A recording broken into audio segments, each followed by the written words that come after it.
US-Präsident Joe Biden nannte die Ermordung von Hisbollah-Generalsekretär Hassan Nasrallah eine Maßnahme der Gerechtigkeit. Gleichzeitig bestreitet jedoch das Pentagon, von dem geplanten Anschlag gewusst zu haben oder ihn gar mitgeplant zu haben. Verschiedene Medien berichten von einem angeblichen Streit zwischen US-Verteidigungsminister Lloyd Austin und seinem israelischen Amtskollegen Yoav Gallant. Demnach soll Austin sogar ausfallend geworden sein. Eine interne Pentagon-Quelle berichtete gegenüber dem US-Nachrichtenmagazin Axios von der Frustration des Pentagons, hinter Israel wieder aufräumen zu müssen. Was hältst du von diesen Berichten? Waren die USA wirklich nicht beteiligt an der Ermordung Nasrallahs? Und wie steht es jetzt um die israelische Bodenoffensive gegen den Libanon? The United States and Israel have worked out plans over the years to kill Hassan Nasrallah. If you go and take a look at a book was written by former Delta Force commanding officer Boykin is his last name. And in the book, he published photographs of himself and former Delta Force General Shoemaker in Israel wearing Israeli uniforms. I'll just let that sink in for a moment. Two senior Delta Force commanders in Israel wearing Israeli uniforms. What does Delta Force do? Delta Force does hostage rescue, but it also does high-value target elimination. The United States has been working with Israel for decades to kill Hassan Nasrallah. I'll say it one more time so it sinks in. The United States has been working with Israel for decades to target and kill Hassan Nasrallah. Now, that's a military capability. A political decision has to be made to execute that order. This plan has been in existence forever. It has different iterations depending on what opportunities arise. There's an air component. Who made the 2,000-pound bombs that killed Nasrallah? Not Israel, the United States. So when we provide them a specific capability, we understand the plans that are linked to this capability. You don't provide a weapon system in a vacuum. We knew when we gave them the 2,000-pound bombs that they were designed to be used to collapse the bunkers where we believed that Hassan Nasrallah lived in. So we knew damn well what Israel was capable of and what Israel wanted to do.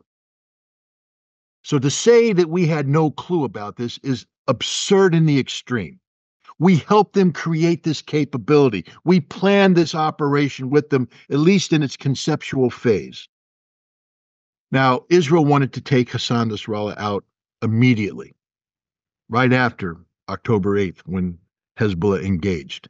And the United States said no, politically not feasible. But I will tell you this, we never say no to the potential of something happening.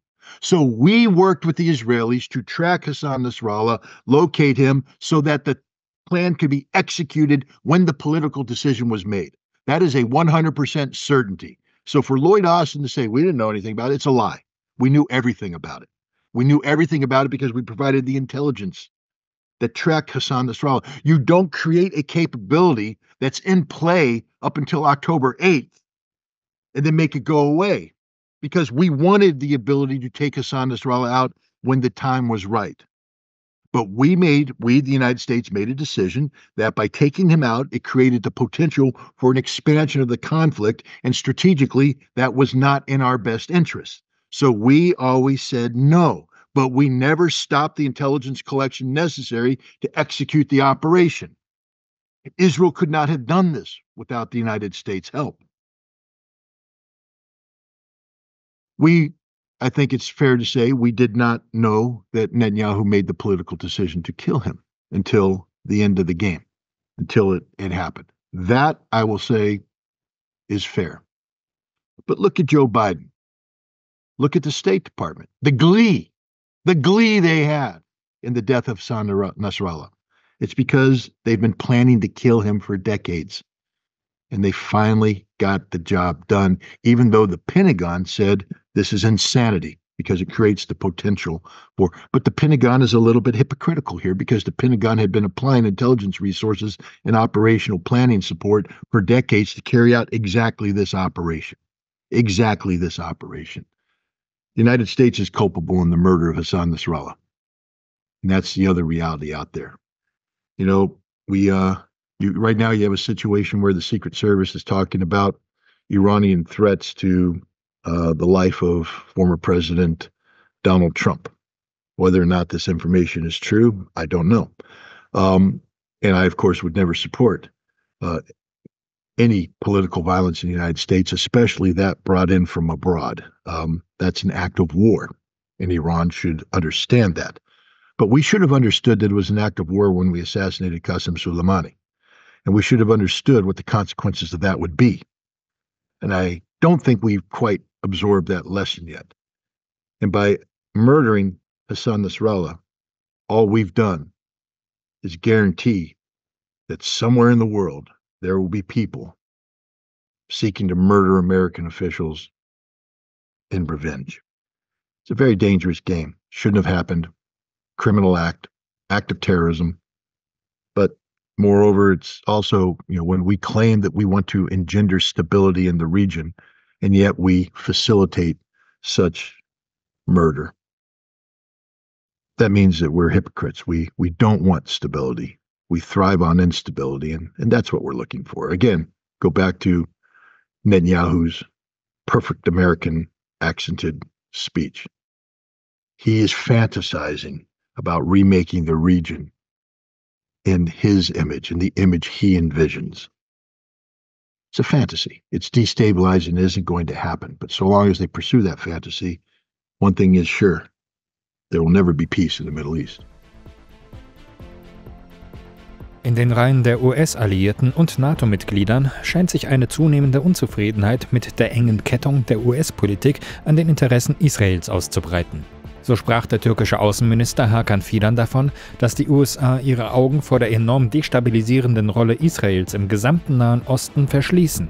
Offensichtliche Verletzungen der Menschenrechte würden von Washington gar nicht kommentiert werden. Fidan formulierte: Der Zionismus hat seine Wurzeln in der amerikanischen Politik geschlagen. Die gesamte Macht des amerikanischen Staates wurde in eine Struktur umgewandelt, die Israel dient. Wie bewertest du diese Sichtweise? Dient die US-Politik den Interessen Israels? Israel can't survive without the United States.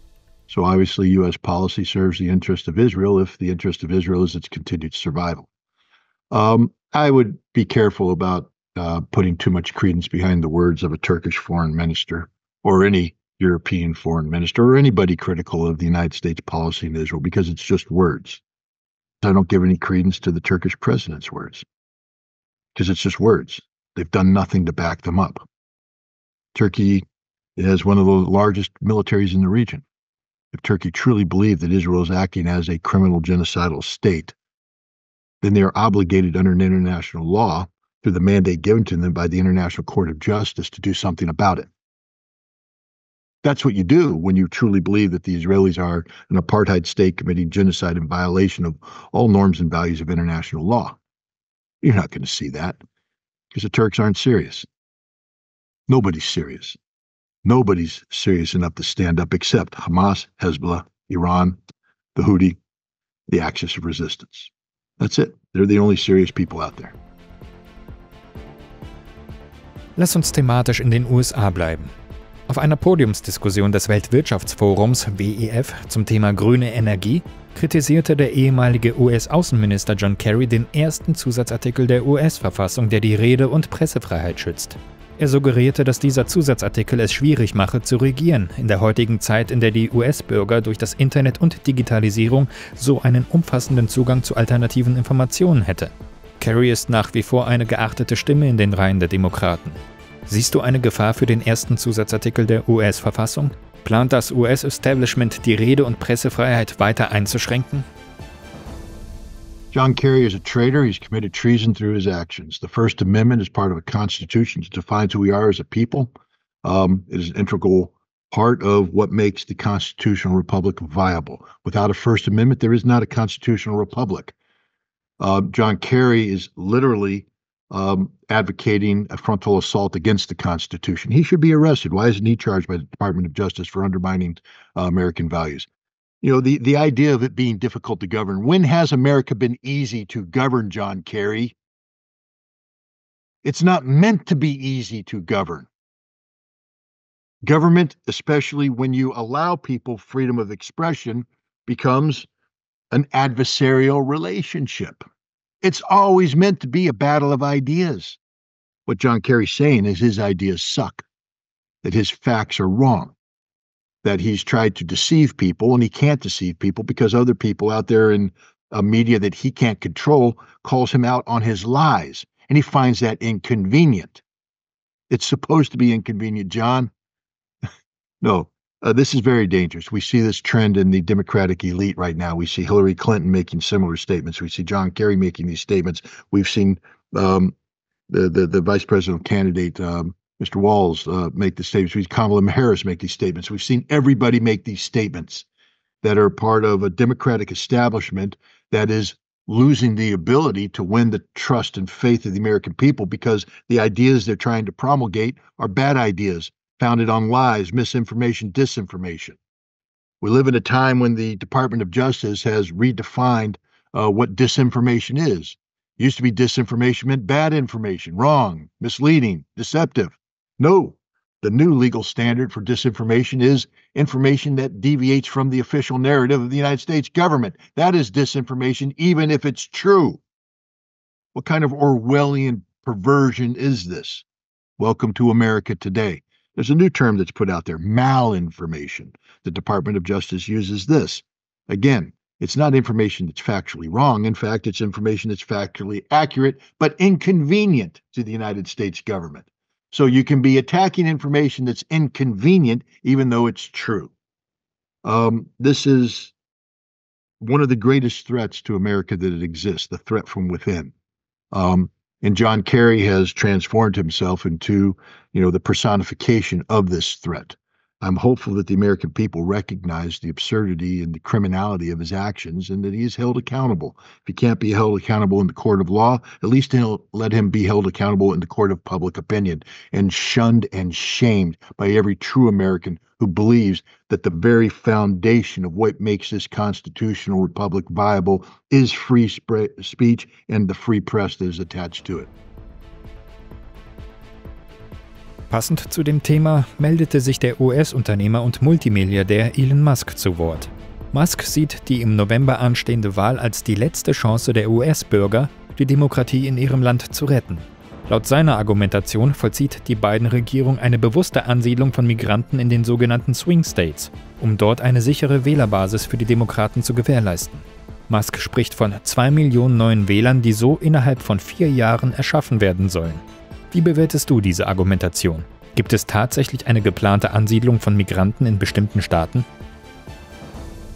I think circumstantially you can make that case, but I wouldn't embrace it unless I had, document-based information to back that up. I don't think Elon Musk is wrong to be concerned about something like this. I would myself hesitate to go forward and state it as a statement of fact without more documents. We know that the immigration situation in the United States is very difficult. It's been difficult for decades. It's become a political hot button this year, and you see both sides. You see the Democrats trying to downplay it, and you see the Republicans trying to exaggerate the consequences. I think Elon Musk needs to be careful here because this is very dangerous talk that he's putting out there, and if you don't have the hard data, the facts, the documents, the proof to back it up, you're inciting beliefs on people. But that's the beauty of free speech. You see, Elon Musk has a right to say what he wants to say, and he's put it out there. And this is where I have trust and confidence in the American people to be critical thinkers like myself and say, well, no, but where's the evidence? Or to go quote the old Wendy's commercial, where's the beef? All bun, no burger. And that's what Elon Musk's claim is right now. All bun, no burger. Where's the beef? And I have faith that the American people will see through this, and any decisions they make in November will be based upon substantive fact, not, flights of fantasy. Lass uns abschließend über die von dir unterstützte Peace and Freedom Rally vom vergangenen Wochenende sprechen. Was sind deine Eindrücke? Welche Botschaften hast du und hat die gesamte Rallye an die US-Bürger geschickt? Welche Auswirkungen der Rallye siehst du schon jetzt? Well, first of all, this is a rally that's been going on for some time now. Gerald Celente, the editor of Trends Journal, has been putting on this rally, and it's in Kingston. It's a wonderful venue, but a small venue. Physically, the rally is incapable of absorbing 1 million people. The infrastructure isn't there. This year, we tried to attract a sizable audience. We were very successful. Several thousand people did come, but we also, for the first time, had a plan for bringing the message out using live streaming.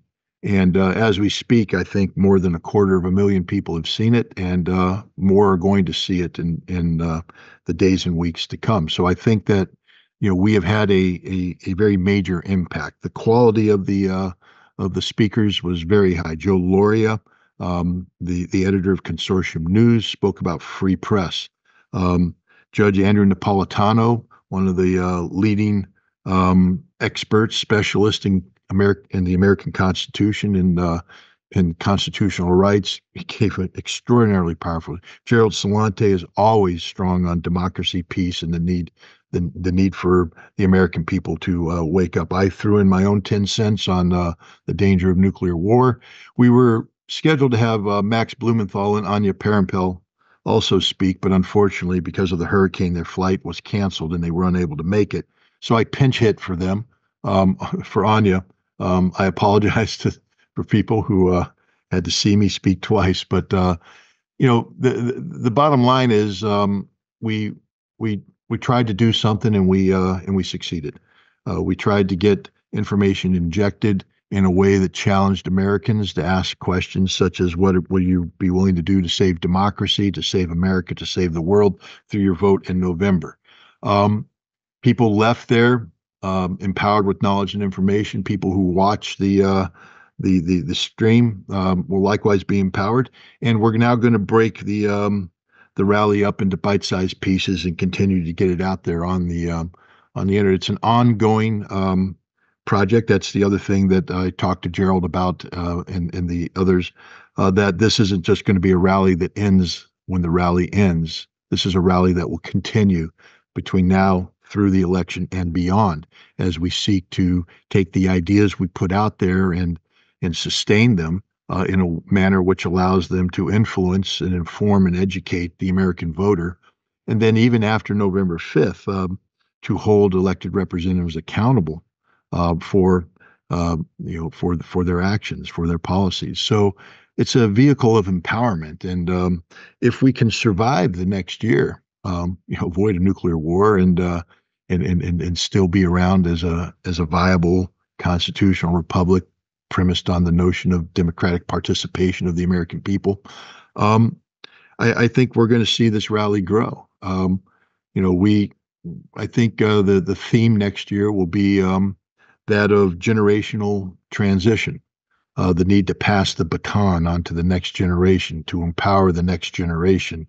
I think a lot of people who looked at the crowd that was there, a very good crowd, a very robust crowd, realized that this was dominated by the boomer generation. And while the boomers aren't going to go away, I'm a boomer. I can tell you right now, I will not fade gently into that good night. I will rage against the dying of the light. I will never give up my duties and responsibilities as a citizen. We have to acknowledge that we are getting long in the tooth. And eventually the baton will have to be passed. And to do that in a manner that sustains what this rally is supposed to be means that we have to start making plans and preparations for that, to start working with the next generation to come in and take a leadership role, so that when their time comes, they're ready to do it. And this rally will continue to grow and have an impact.